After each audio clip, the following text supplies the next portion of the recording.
Welcome for this first seminar from the Queensland chapter of the Australian Road Safety Chapter. And today we have this seminar in two different locations. So here at Griffith University, as well as at the Sunshine Coast campus of the University of the Sunshine Coast. My name is Griffith, and I'm the chair of the Queensland chapter. And we've got also Associate Professor Lyndel here from Griffith University as chair of the Road Policing Network. So this is the first seminar for the Queensland chapter, but it's also this year, but it's the first seminar for the Road Network ever. So yeah. First, I think we can do some notes about if there's any emergency. We've got some exits just at the back of the room, and we would just go in the grassy area in front of the building. And also, if you need to go to the toilet, you can just go to the back of the room and go around. And also, I would like to do the welcome to country. So, Griffith University acknowledges the independent custodians of the land on which we are meeting today and pays respect to the elders, past and present, extend that respect to all Aboriginal and Torres Strait Islanders people. Before we talk as well about this presentation today, I would like to thank the Motor Accident Insurance Commission for sponsoring this event. And what's going to happen today is that we'll first have a presentation from Lyndel and her team, who will be talking to us about procedurally just interactions with driver and riders, and that will involve multiple presenters from that team. After the presentation, we'll have questions, so it will be from the room as well as online, and then we'll have lunch for people who are in person, whether in Brisbane or in Spiller. So today we'll have 5 different presenters. So Lyndel will first give an overview of the project, and then we'll have Dr. Ellis Sargent and Mr. Michael Paz, also from the Griffith Criminology Institute, and they will present on perceptions from drivers and riders. Then we'll have Dr. Margot Van-Velius from this Griffith team that will be talking about analysis of the data that are collected by the cameras that police officers wear on them. And then we'll have 2 presenters from QPS. So first we'll have Shane from Griffith and QPS. So Shane is from Griffith, and we'll talk about police officers' perceptions, while Chief Inspector Corey Allen will then talk about how to operationalize this research for police. Lyndel, do you want to say something about the new road policing network before we start the presentation? We've had a lot of interest in the road policing network. I think it's quite interesting. So if you find the seminar useful, please feel free to join the network. And if you've got any questions, contact me, or I'm sure Gregoire can also help. Right, so Lyndel, it's for you to. So Lyndel will share our slides so that everyone can see them online and in the room here. And then she will present, and all the other presenters. Just bear with me because technology is not my strong point. Just going to take a few seconds for Lyndel to share. Almost there. Okay, all good. Okay. All good. Thank you very much, Gregoire, for that introduction. It's very, very kind of you. And I'm really grateful that we were able to collaborate with the Queensland chapter for this seminar. I do have, Gregoire's introduced the team who are presenting today, but I do have a couple of apologies from other team members. Unfortunately, Dr. Pete Hosking couldn't make it, and Tegan Maiden, who was one of our student interns and then moved into a research assistant role, has been unable to make it at the last minute. And Dr. Siobhan Allen isn't able to attend in person, but is joining us online, which is fantastic. So we've had a lot of interest in this seminar, both from around Australia and internationally. but we've got limited time today, and as you'll see, we've got a lot of information. So if there's anything that you do want to discuss in greater detail, please feel free to reach out to me or another member of the team, and we're certainly happy to talk about that further. I think we're all aware that researchers love talking about their own research, and it's very hard to stop us talking about that research. So we've worked really hard to be succinct today, but we're more than happy to expand. So Lyndel, yes. Lyndel, it's Rachel from online here. We're having a bit hard time to hear you with that microphone. Okay, let me see if I can sort that out.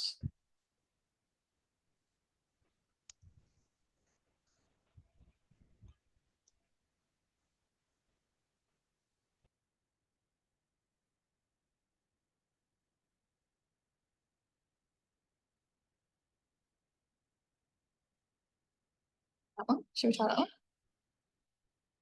Try.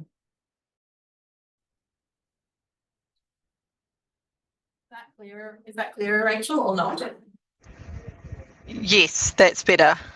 Okay, all right, thank you. Nice work.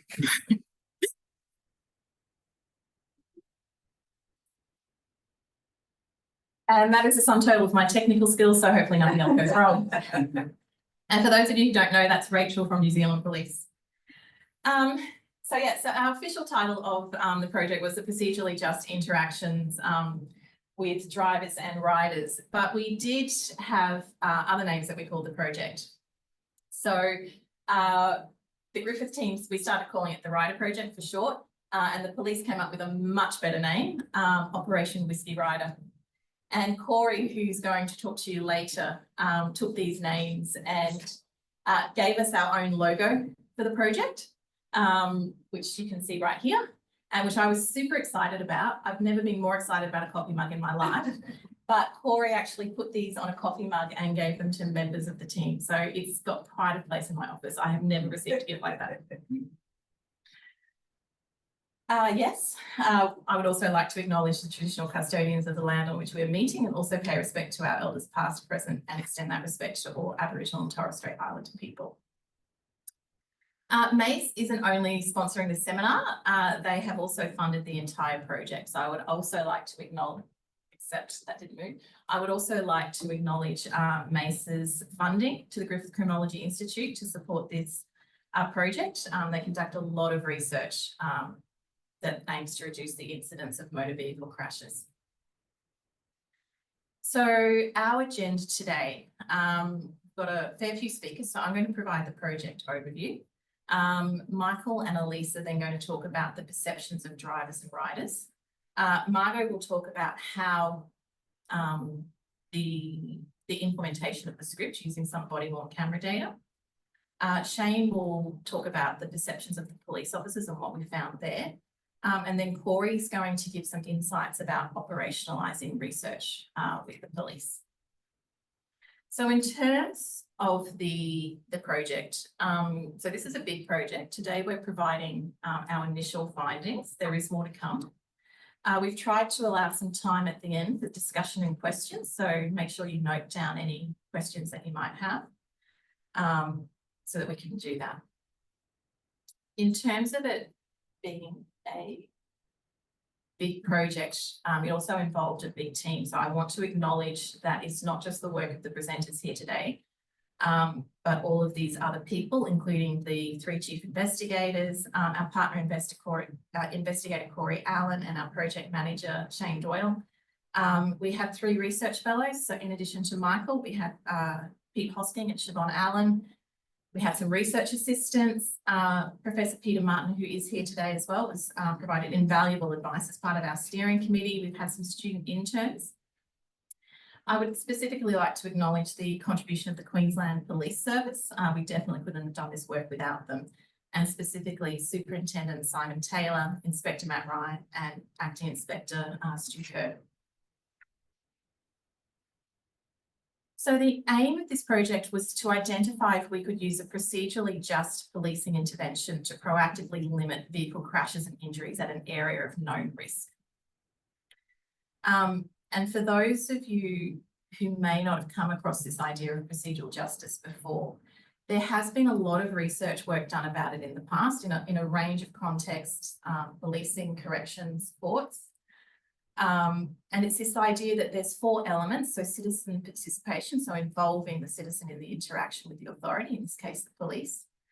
Neutrality, the making sure that if the citizen hasn't been picked out in some biased way because of their race or their gender, etc., their age. The police officer or the authority being seen to have trustworthy motives, they're acting in the public interest, and the individual being treated with dignity and respect by the police officers. So when you combine these 4 elements, you end up with procedural justice. And there's a lot of research that's shown that when this occurs, citizens therefore see the authority as more legitimate, which leads to all sorts of positive outcomes, some of which are listed on the slide there. So they're more likely to obey the law and trust police, comply with police directives, cooperate with police, assist police by reporting crime. And they're also more willing to accept outcomes if they've done the wrong thing. So in this particular project, we were looking at this area here, which is, it's a 30-minute road roughly to drive or ride, 35 minutes, if you do it at speed limit. Starting at the Gap Park and Ride in North Brisbane and finishing up at Mount Glorious.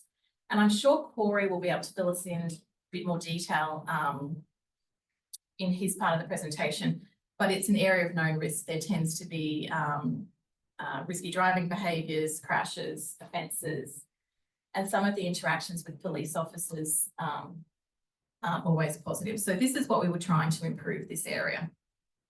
So we decided to do the gold standard research design, which is a randomised control trial, and we did it in the field. So we had 3 experimental conditions. We had the procedural justice random breath test, so a random breath test that incorporated those principles of procedural justice that we talked about earlier. A normal business as usual random breath test. Our 3rd condition was no police presence at all. What happened when the police weren't there at all? And then we've ended up with a sort of a pseudo 4th condition, which is where, because obviously the police don't have the resources to do a random breath test on everybody. So there were some people who weren't breath tested, but they saw the police as they went past. So that's sort of a pseudo 4th condition. That's what I'm calling it at the moment anyway. We collected a lot of data. We ended up with a lot more data than we were expecting. So we surveyed the drivers and riders. We surveyed the police who were conducting the random breath tests. We had some cameras up so that we could calculate average travelling speed.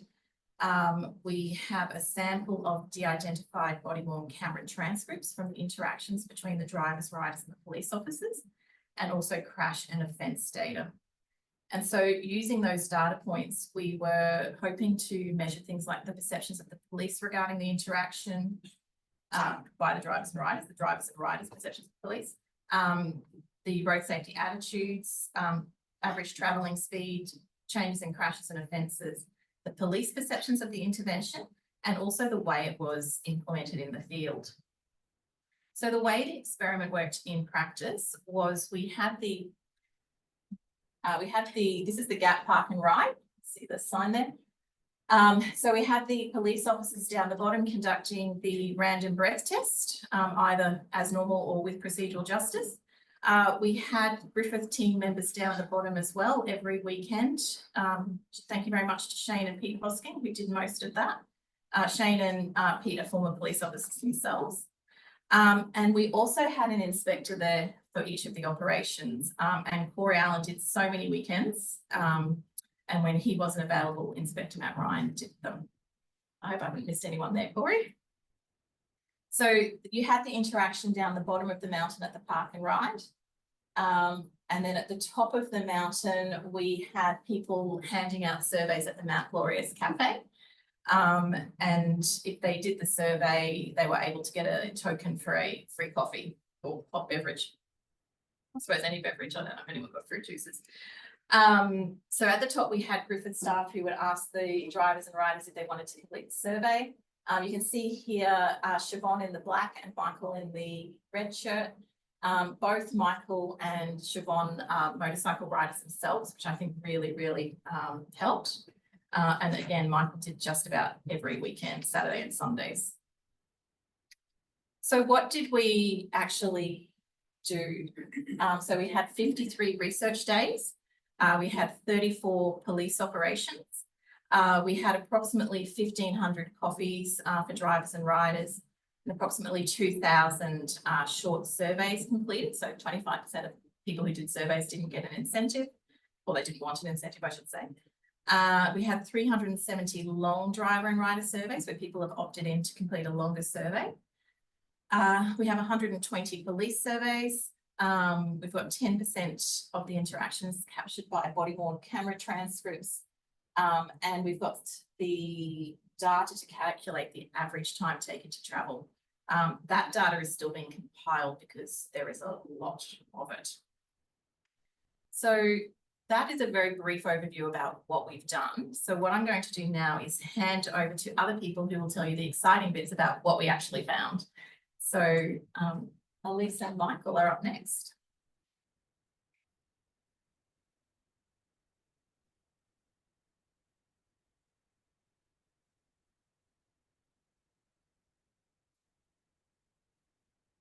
Okay, hello.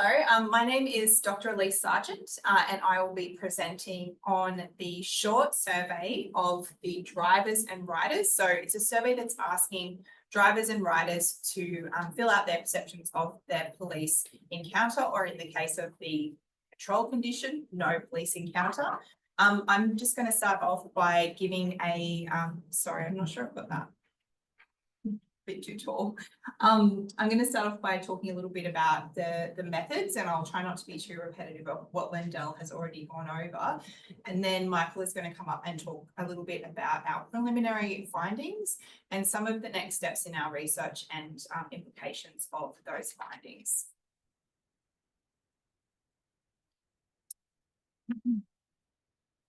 So as Lyndel mentioned, we did have this short survey that was distributed by police during the interactions that they had. So in the procedural justice condition and in the standard police encounter with these RBTs, police also handed out a survey that people could fill out either online, so they could scan a QR code and fill out online, or they could hand the survey in to the Griffith researcher at the top of the mountain. The Griffith researcher at the top of the mountain also did give out surveys at the top of the mountain as well, which is where we get that pseudo fourth condition. So the results we're going to present on today, we're going to look at the people who completed a survey after going through the procedural justice RBT, not the people who came through on that day but didn't complete it. And then we're going to compare that to the people who went through the standard RBT and completed the survey, as well as people who completed the survey in the control condition, which of course had no police. So we'll be looking at different attitudes to police and speed enforcement and comparing across those conditions.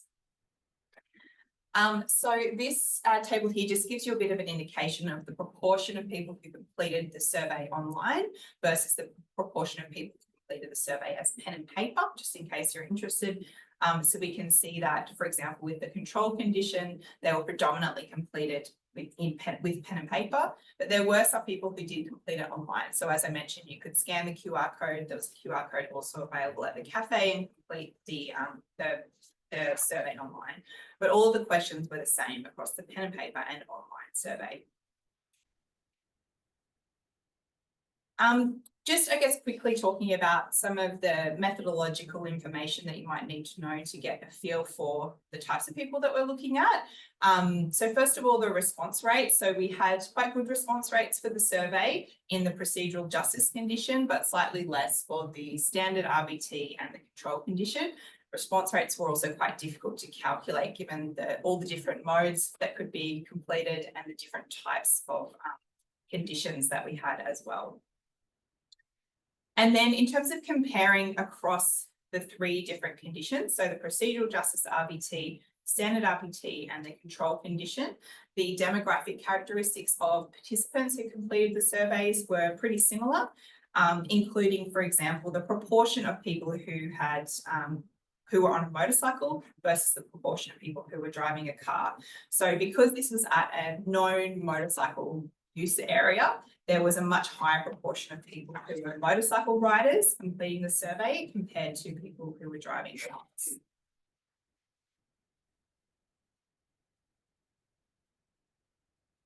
So I'm now just going to tell you a little bit about the key measures that we looked at from the survey, and then Michael's going to come up and present some of those findings to you. So because the intervention was really around looking at this idea of intervening with a procedurally just script, we did of course measure perceptions of procedural justice. For those people who came through the procedural justice RBT or the standard RBT and had an actual encounter with police, we asked them about their general perceptions of procedural justice as well as more specific to the encounter, whereas for the control commission, we just asked them about their general perceptions. We also measured, here's our general and specific. So for general procedural justice, police make decisions based on facts, not their personal opinions. Police treat you with dignity and respect, for example. And then the experience of procedural justice, they were asked specifically about the officer they encountered during the RBT.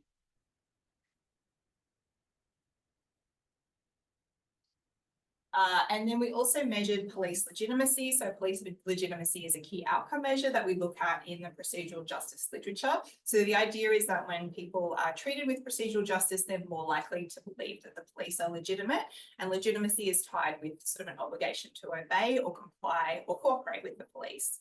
So we measured legitimacy with two measures. We looked at moral obligation to obey and moral alignment. And only one of those was significant in the findings, so we'll just be presenting on one of those. Sorry, this is a bit sticky, this one.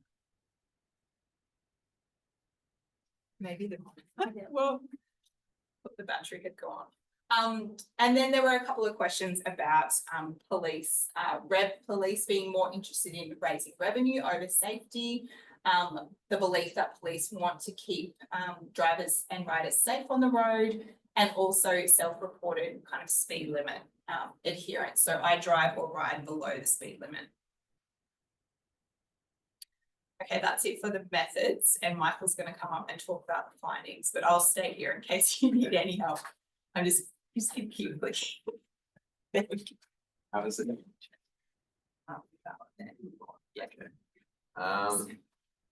All right. So yeah, as Elise was saying, we did a series of t-tests. The first slide is comparing the control group, so people who went on the day with no police, with the people who experienced the procedurally just intervention.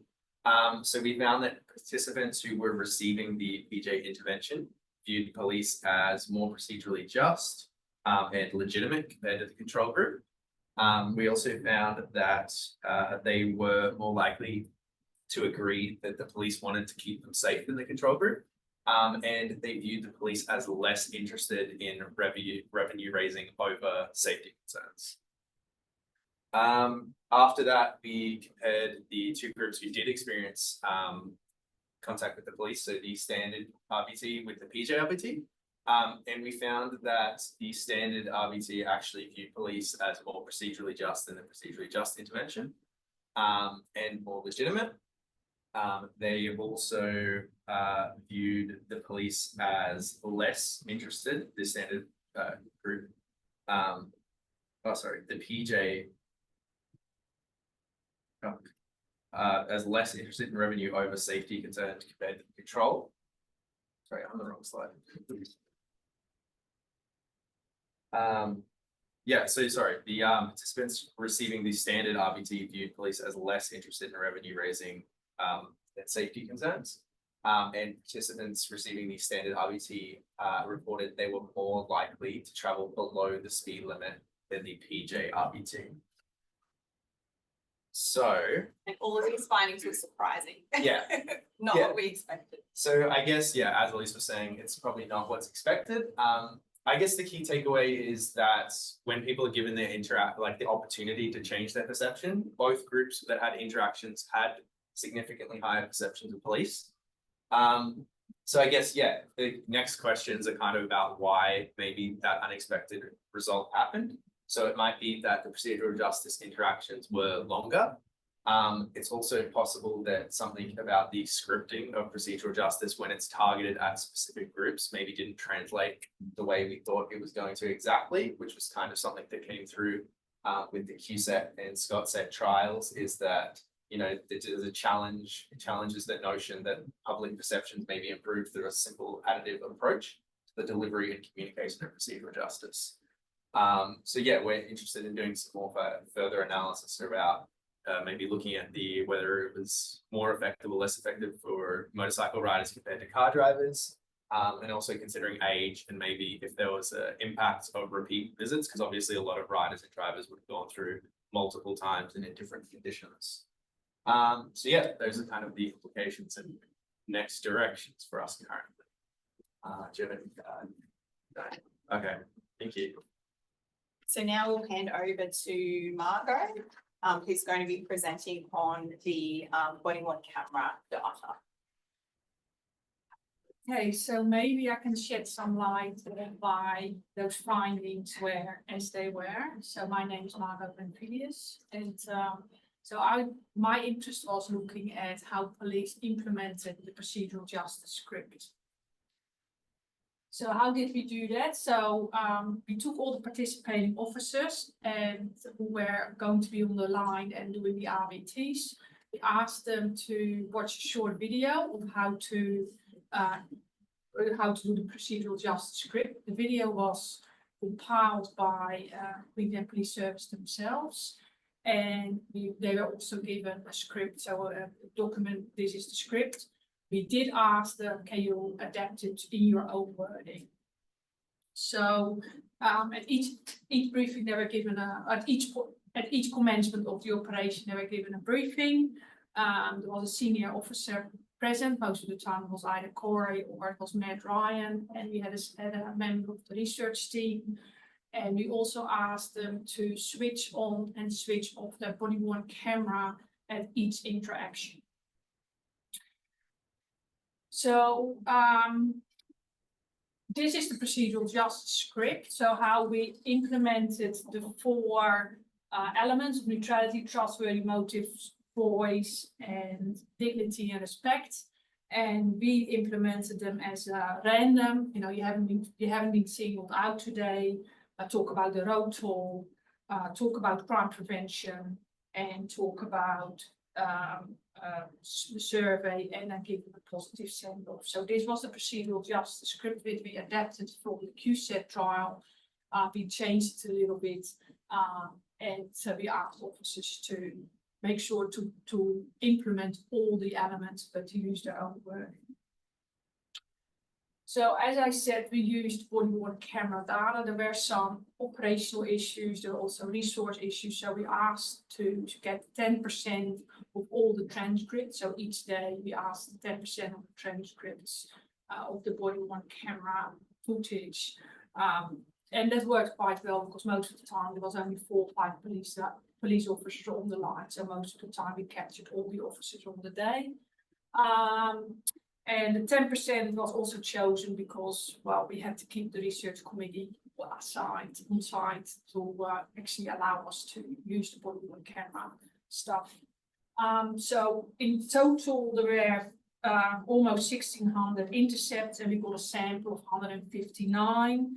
The average duration of the total was 88.77 seconds, and for the sample we got, it was 89, so it was very, very close. So you could say it's a representative sample.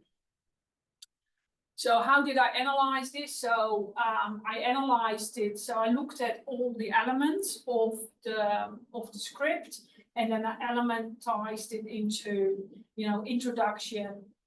Random is mentioned, or not singled out is mentioned. Then we discussed the road toll.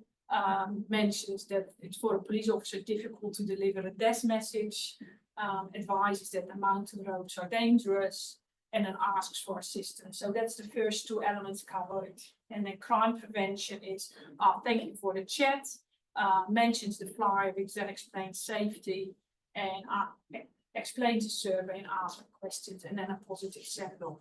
So the way I analyzed it, I looked at all the transcripts, and then even if the officer didn't completely stick to the wording of the script, but mentions a road toll.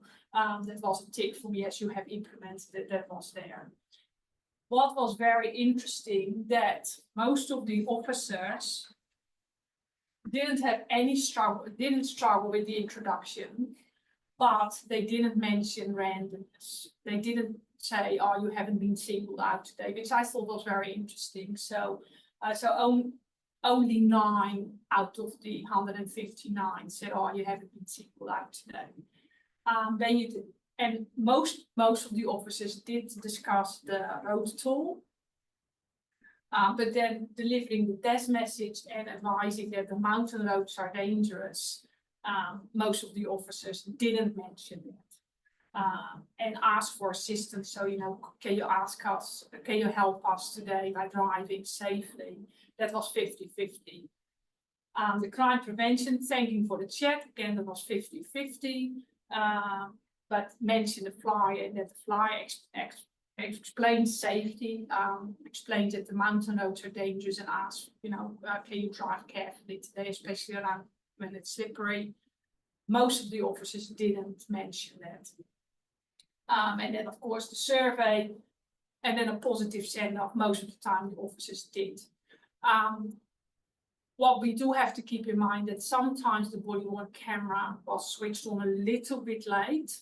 So maybe there were a few more that did mention the randomness of the trial.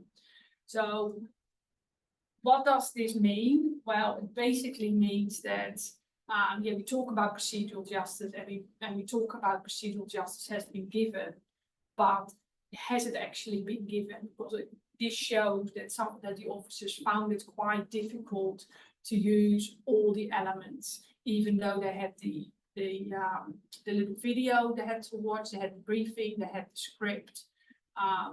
Most of the officers still, you know, left out some of the elements. So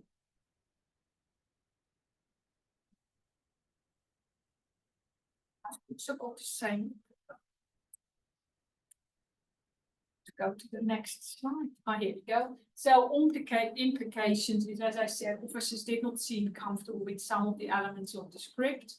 I can understand, you know, the test message, that is a hard thing to say. Careful, and so next time when we do again something like this, we need to make sure that we carefully consider the script. So the next step is interviewing some of the participating police officers, which I've already started doing, and all the officers said, oh yeah, the script was really applicable, was really readable. And those officers who I did speak to, they were surprised that not all the elements of the script had been implemented. So, and then I will hand you over to Jane. It's a little bit sticky.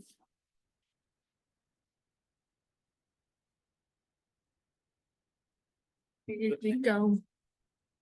Here you go. Thank you. Yeah.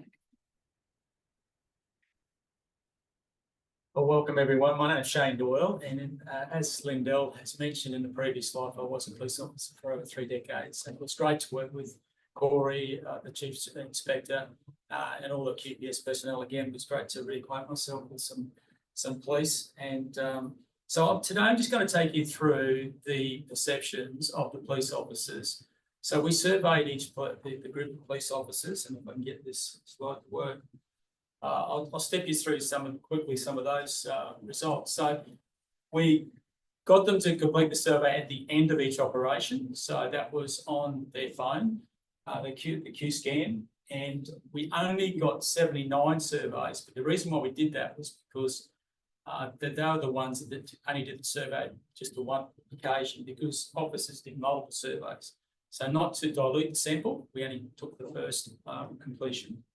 And we measured various things, including fairness, communication, and safety. So the actual sample in terms of demographics, you can see on the left-hand side of the screen there where they came from. So pretty balanced between general duties and traffic. The interaction type, reasonably close, a few more procedural justice, but remember it's only a sample. In terms of age, we looked at obviously there's a smattering of ages, but if you look at, say, 41 years and over, there's about 75% of the officers were over the age of 41. So a mature group, which you'd probably expect. This was replicated to some extent in the policing experience, but you can see there, 0 to 5 years, there's a large chunk who were less experienced, about 28%. But if you look at the 11 years and onwards, there's like 50% of officers had at least 11 years of experience or more. So generally speaking, a mature group with lots of policing experience. This was the first point was the result that we weren't expecting. In fact, I was hoping not to get this result, but we found that officers didn't perceive, there was no significant difference between their thoughts about the experimental one with the procedural justice and the control, which is just the straight blow and go, which is a straight RBT.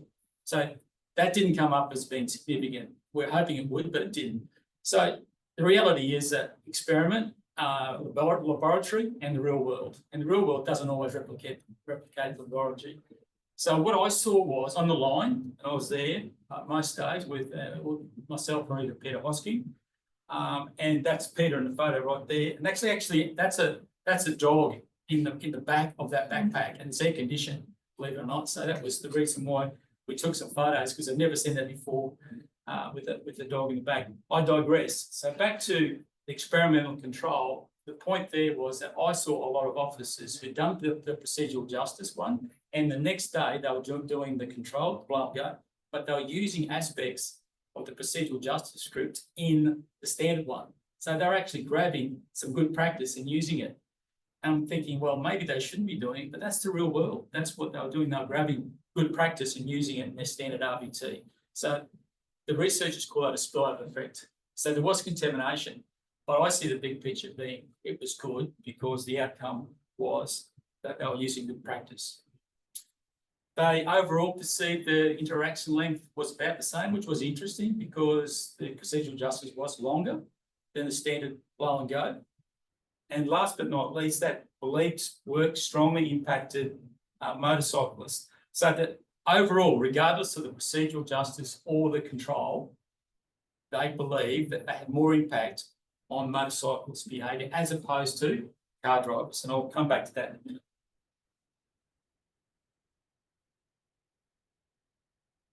Now it's not working for me. Too far.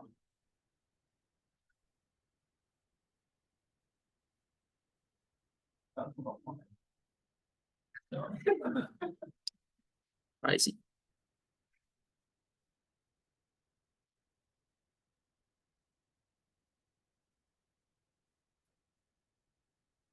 So we were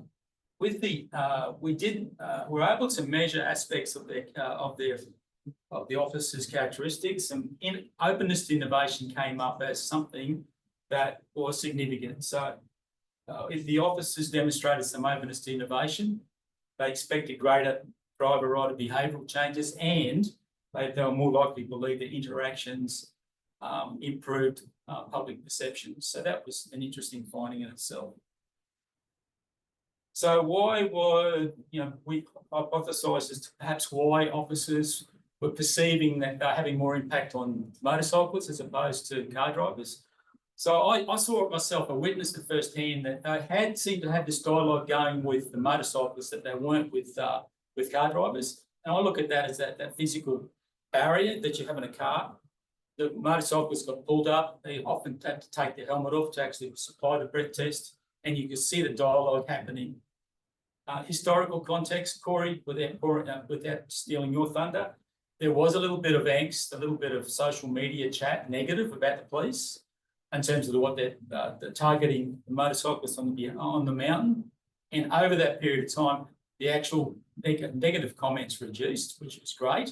And I think police read social media, they monitor it. So maybe they were getting that feedback. And last but not least, the confirmation bias. Like any operation, there's operations been going there on the mountain through Corey for the last 10 years. So I think that police officers would have perceived any interaction as being positive because they are considered to be a high-risk group, the motorcyclists. So that wasn't surprising. So in conclusion, the key takeaways.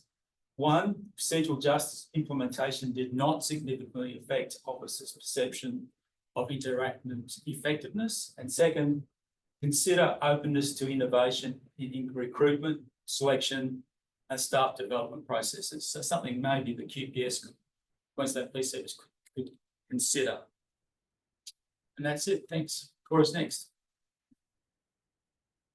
And it doesn't work again. Start recording. What about that?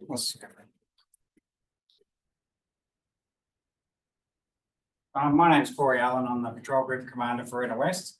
I want to take you back a little bit before we started this operation and the research, because I'll call it an operation. There was a bit of context into why this was important for us, and it did help us get the research over the line in a time when police capability is quite stretched and we really don't have the time and space to do extra discretionary work that we probably would have done more readily in the past. So for a long time, we've had a Mount Zero project going up in the mountain roads in Inner West, given that they are a highly risky road. The harm on the roads feature regularly, sadly, and there's a lot of community interest in what happens on the road, obviously because the harm happens, but there's a lot of residential areas there as well. What had evolved over a period of time was the way police applied in the Mount Zero operation had turned into pretty much strict enforcement and occasional community engagement up the top of the mountain. So coming back to the patrol group after I'd been away for a while doing another role, I was keen to reintroduce Mount Zero and have another good look at how we're engaging the community, because in between that time, the relationship between motorcyclists in particular, some members of the local community and police had deteriorated quite poorly. A lot of ministerial complaints about why police were just doing enforcement and not talking to people. A lot of complaints against police about their demeanour and behaviour towards motorcyclists. And with the amplification of these on social media and particular channels, there was, I can be open and call it a very toxic relationship between even individual highway patrol officers and motorcycle riders. There was even one particular highway patrol officer that was targeted on social media. So much so that he had to excuse himself from working up in that area. It became so adversarial. This concerned me because I'd had a lot of experience elsewhere looking at when police talk to people the right time, the right way before things happen, that it seemed logical to me that if we could get that happening on the mountain, maybe we could start to turn the attitude towards police and start to maybe soften the approach of the highway patrol. And what better way of doing it than combining research with a real problem, quite a well-defined problem. That stretch of road is pretty easy. It's got one way in, one way out. So it presented an excellent experimental opportunity. And to, again, show a good partnership in difficult times when the road toll in Queensland is going up quite steadily with the university to say we're investing in doing evidence-based research about a real problem in a real location. What made it easy for me was that this was an operation. It was a police operation that had a research component, and that made it easy to sell it to my bosses at a time when our capability and resources are very limited. It was interesting because when the highway patrol officers and general duties officers would show up for the RBT site down at the park and ride, they would often say, "Oh, boss, we're really happy to do this for you today." And I did point out the obvious to them that they were just on a rostered shift doing highway patrol. So they were probably doing this somewhere else anyway. So they weren't really doing me a favour. We were just doing it the right way, a different way together to try to see if something worked. And I found that once you engage them in that type of discussion and engage them in including them in the research, they became much more active and willing participants. Didn't hurt that every morning. I'll put this forward, excuse me. Didn't hurt that every morning we went, there was an inspector standing there, and anyone in the police will understand that you kind of put on your best self when there's an inspector hanging around. I softened the blow by bringing half a dozen cups of coffee that my budget could extend to break the ice with the police and welcome them. I made sure that they were given a quality briefing, and we found over time that we would meet, whether it be Shane or Pete and other researchers and I would meet beforehand, and we'd talk about our observations from the previous week, and if there was anything to tweak, anything we really wanted to emphasise, we did that in the personal briefing. Police were encouraged to do an online training product, a pre-briefing product, which was quite unique. on the articulate program that I wrote, where they got the opportunity to be briefed before they went anytime they wanted, so they could go back and watch that. I'm not going to be over optimistic and say the police diligently do their online products really well and listen to them, but at least it was another avenue of pre-briefing police and giving them a standard before they went. But that was reinforced at the briefing on site by a senior police officer who was trying to be enthusiastic and engaging with a free cup of coffee. And it didn't hurt that Pete and Shane particularly were ex-police as well, so the rapport building, and Margot as well, so the rapport building was easier on site. I really tried hard to set a positive tone. On most of the weekends I went out, it was extra time for me, so I wanted to have a good time and enjoy it, because believe it or not, police work's not much fun at the moment. They're doing a lot of hard, heavy lifting in other areas. So the opportunity to get together, to engage members of the community in a positive way, to contribute to research, ended up being quite a positive interaction, and it got more positive as we went along. We found the police were more open to it. And in the background, one of the outcomes I wanted was not only to really affect a problem that was genuinely happening, that was well worth doing, but also to see if we could affect the way the police would operate themselves and how it would affect their habits going on. So it was very reassuring to hear that what Shane said, that police were picking up pieces of the procedurally just script and use it for themselves. And we saw that they were more open to that type of approach. Even the police, who were a little bit rough around the edges when they first came, were a little bit more open to that type of approach by the time we did many interactions on the side of the road.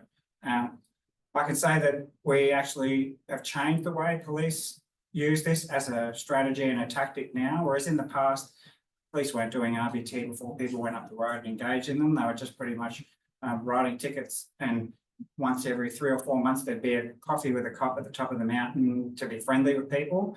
But now every weekend, police do this in a similar way. You would apply a micro hotspotting intervention where police will do half an hour of this type of RBT, hopefully using some of the procedurally just script in their repertoire. And it's translated this research already into an operational activity that police not only believe in, but they're doing it off their own bat.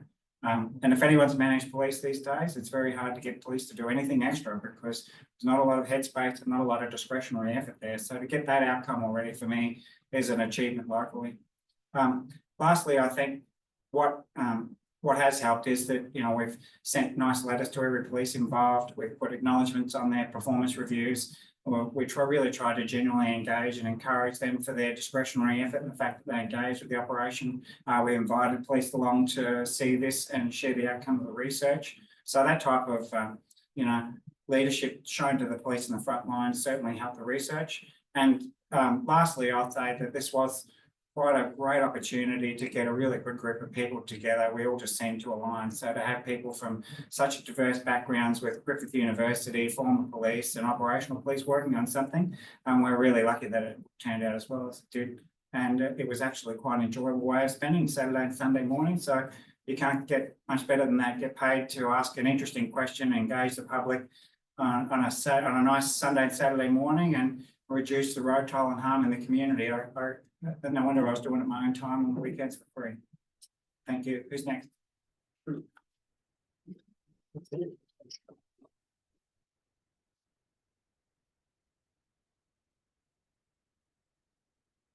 I think we have a very good presentation today. We can thank all the presenters, and we'll go into questions from the audience. So we've got Lyndel that is monitoring if there's any questions online, and got a microphone here in case there's questions in the audience. Do you see anything? Maren?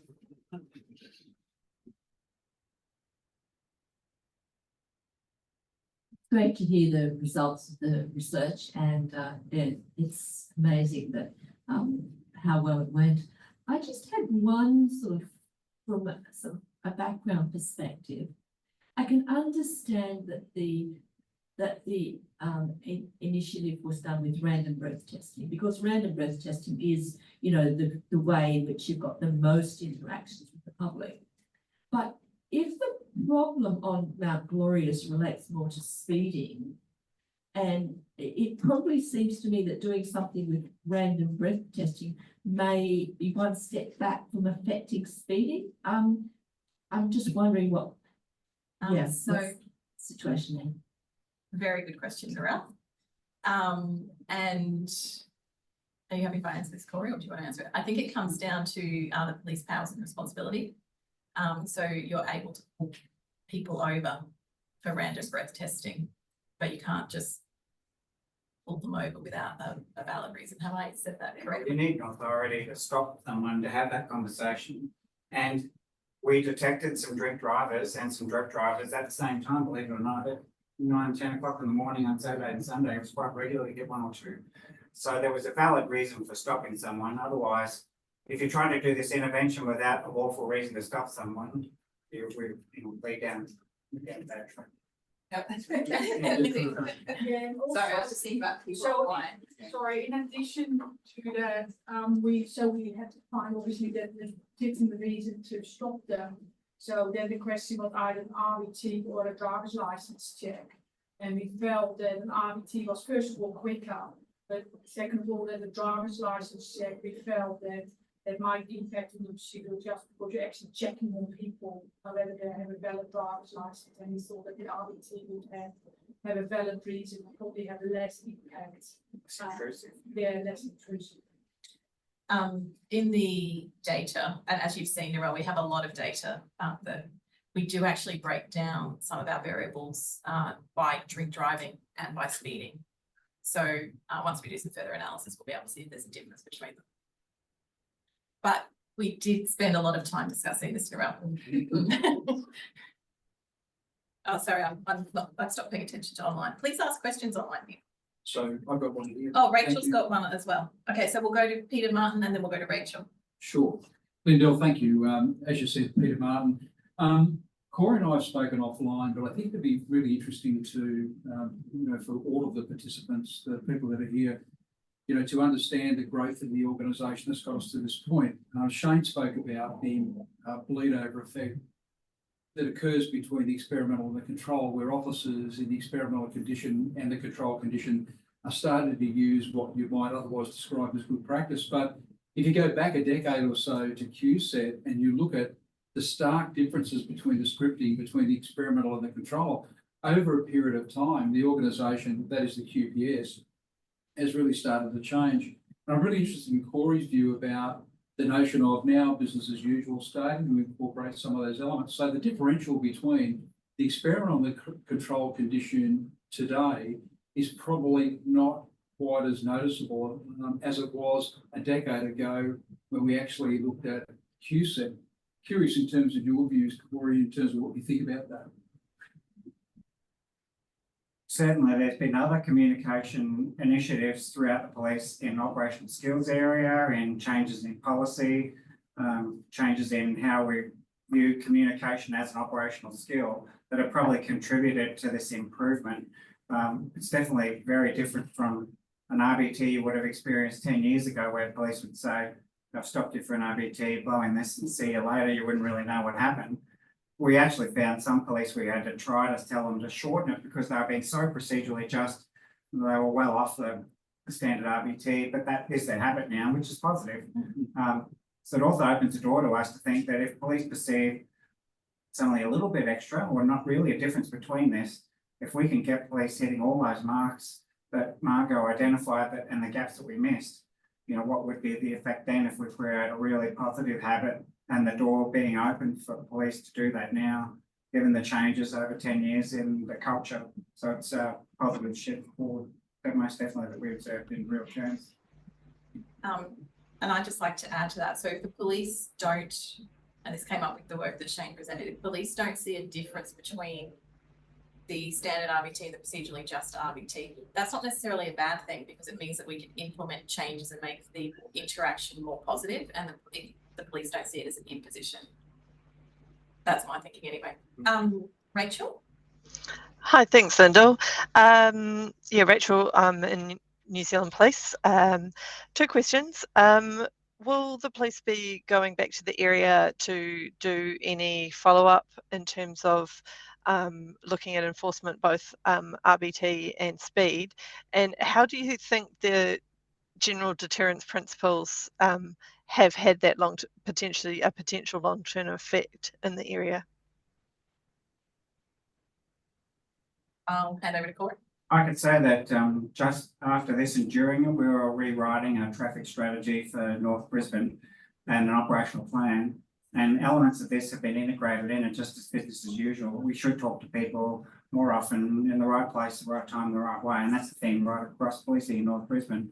I've asked a question last week about whether we could do another survey of community, because we've received a lot of feedback colloquially from community to say things have definitely improved. And as a resident, I hear less sirens, and I see that the riders are being more responsible. So we know that there's been an impact there that we could definitely ask more questions about. Looking at the crash data, without announcing it, I definitely think there was a shift. And I know compared to other areas where this wasn't happening, we didn't have any fatals on that road during this period, but there were fatals in other areas not too far away where this intervention wasn't having an impact. So it's definitely going to be integrated in some of our plans in some way. But to be honest, I was just happy that I had police in the right time, the right place. We spoke to around 5,000 people. It was overwhelmingly positive when you're talking to people on the side of the road. So that on its own is an operational outcome that I was happy to spend the time doing. And Rachel, we don't have ethics approval, and I can't see the social media sites myself, but from people who've had access to the social media sites, there's definitely been a shift in tone about how policing is talked about in that area, which I That's fantastic. see as quite positive. But yes, as Corey said, definitely talking about doing a community survey, net follow-up community survey. And we've also got the average speed data that we still need to compile and analyse. And I'm hoping for some really positive things there. So, any more questions, or do you want me to hand back to you, Greg? Any more questions? Yes. Hi, everyone. Lyndel, got a question up here. Oh, okay. We'll go Brisbane and then we'll go Sunshine Coast. Maybe Venkat from National Transport Research Organisation. I've got a question that's a bit removed from the specific topic, but we are also obviously involved in trying to do road safety, and I am aware of motorcycle crashes that's quite severe countrywide and Queensland, but we're also aware of rural road safety, which is going down quite quickly.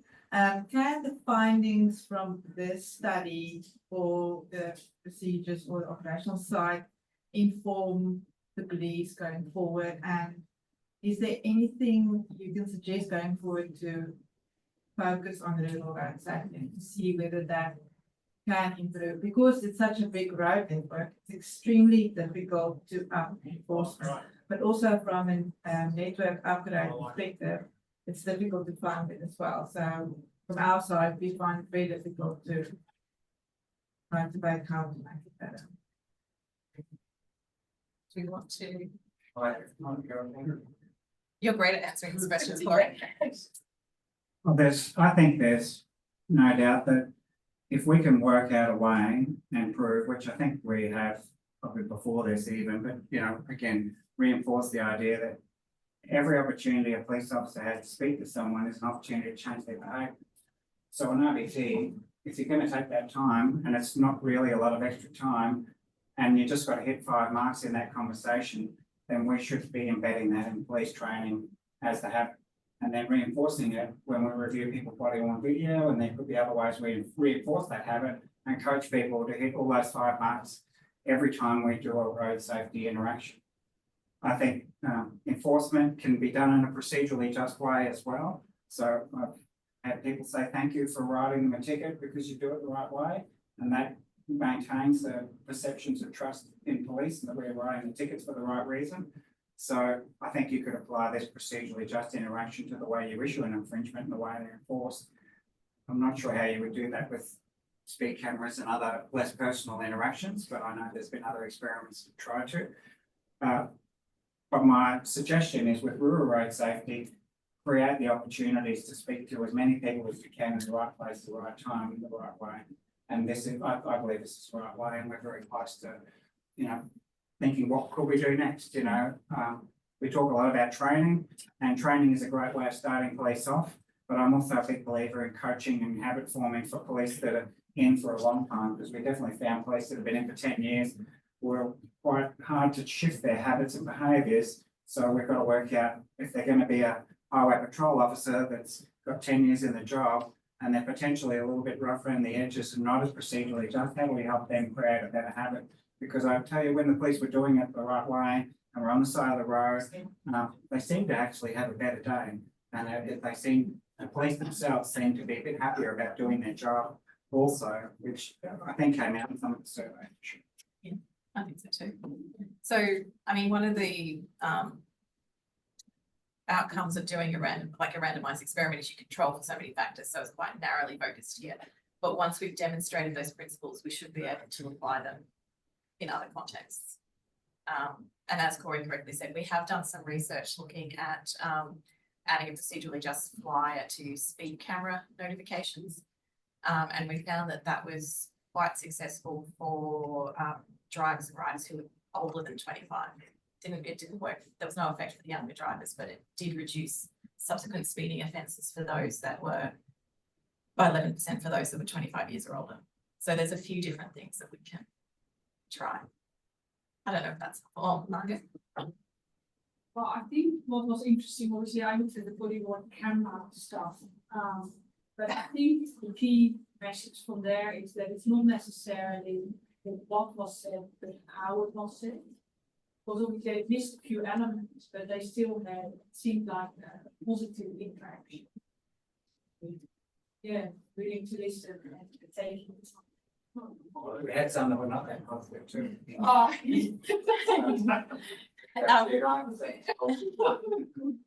I'll be open about it. You know, police are police and they're humans, but we had some people there that were very poor at delivering it. One police officer started reading it out of her notebook as if she was, reciting the Bible, and I had to shift her out because she was clearly doing what we asked her to do, but the way and the tone she did it, would have made me feel angry at the side of the road. So, and there were some police that showed up there that clearly didn't have a headspace for it. We had to really work on those police to get them to shift, because their habits are their habits and they're strongly reinforced over many years. It's not being critical of the police, but where we are getting generations that are more open to this stuff because they see the common sense in speaking people pretty much just politely the right way, in the right place and time. We did have someone go completely the other way too, who was, I think he was a mechanic in a former life. Oh yes, yeah, he actually stopped and fixed some guy's motorbike while we were there. And yeah. The motorcyclist friend, he was fantastic, but that was his nature and he's like that to start with. Very positive interaction. And that was all about control condition. Yeah, that was supposed that was where we understand today. Levi? Yeah, hi, Senior Sergeant Mallory. I'm the officer in charge of the Moreton North Highway Patrol. Just a very quick question is, how were the police selected? And also a second question, did you consider speaking with the police prior to the operation without any scripting as to how they would conduct an RBT and how much procedural justice they already use in interacting with police? Because as we've talked about, my experience is that there's a lot of procedural justice conversation used by the police in doing standard RBTs. That's a really good question, Mel. And I think that's that goes back to the point that Peter Martin was making before. Since we've first started introducing procedural justice into this method of policing in Queensland, it's actually come along leaps and bounds. And we can see that in some of the body-worn camera transcripts in terms of, back when they did QSET, there was a massive difference in length between the standard and the procedural justice RBT, whereas it's a lot more similar now. So I do agree with you that it's become a much more standard part of their policing. Did we talk to them beforehand? No, we've actually only just added in the interviews, or Margot's just added in the interviews as a follow-up to this particular study to find out some of those things, because this is the first time I believe it's the first time worldwide that anybody's actually looked at the interaction as it occurs. I think in a lot of previous studies they've said to police officers or corrections officers or whoever's part of the research, this is the procedural justice group, this is what we want you to say. but they haven't actually looked at whether or not that's been implemented. So I think that's really interesting. But to answer your question, no, we didn't talk to them beforehand. And I'll hand over to Corey again, particularly to talk around how they were selected. Firstly, thanks for being online. It's great there's an officer in charge of highway patrol that wants to engage. The police were selected based on their officer in charge nominating them. We really just put out a roster on Teams and said we're running an operation. Just happens to have some research components to it. General duties police and highway patrol police from all 3 highway patrols in North Brisbane District were involved. I found that police were obviously volunteering for it, who were more likely to be open to it in the long run. There were some regular flyers there who didn't mind it, and it was how they operated.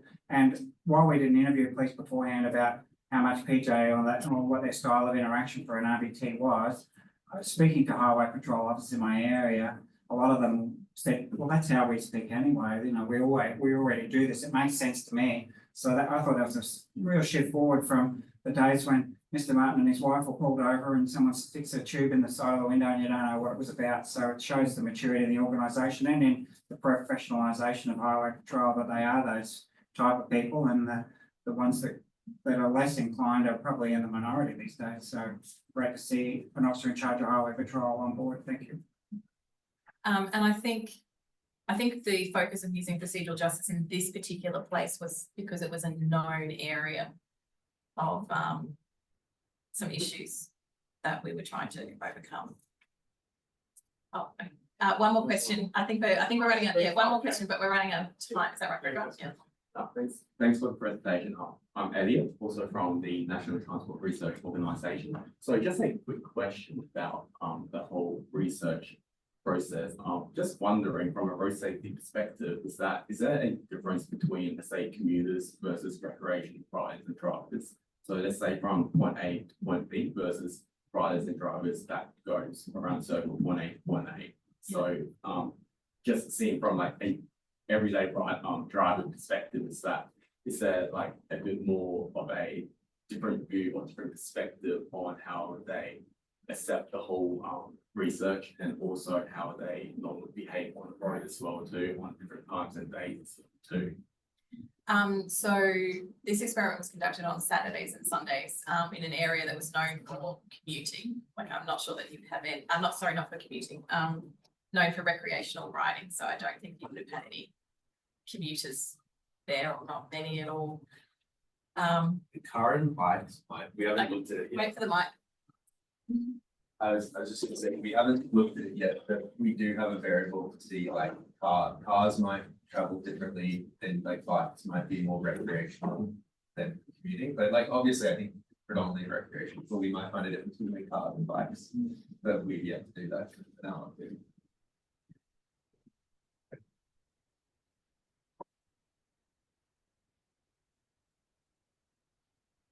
Thank you, everyone. So I think we had a very interesting session today. And before we close and go for lunch, I would like to first thank Lyndel for proposing to combine this Queensland chapter and the road policing network for this seminar.